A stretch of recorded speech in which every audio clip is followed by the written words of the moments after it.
বিসমিল্লাহির রহমানির রহিম। কি হেরে গেছেন ভাবছেন?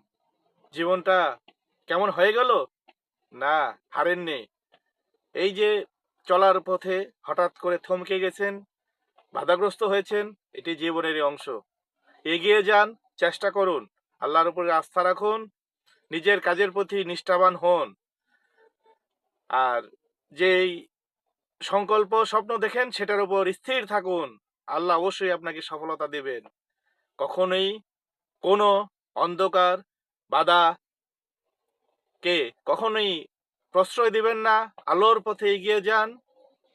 নিজের কাজের প্রতি কনফিডেন্ট রাখুন। সবসময় আল্লাহকে স্মরণ করুন। মনে রাখবেন, যাহা কিছু দিবেন শুধু আল্লাহই দিবেন। আপনার চেষ্টা আল্লাহ অবশ্যই পূরণ করবেন। ধন্যবাদ সবাইকে।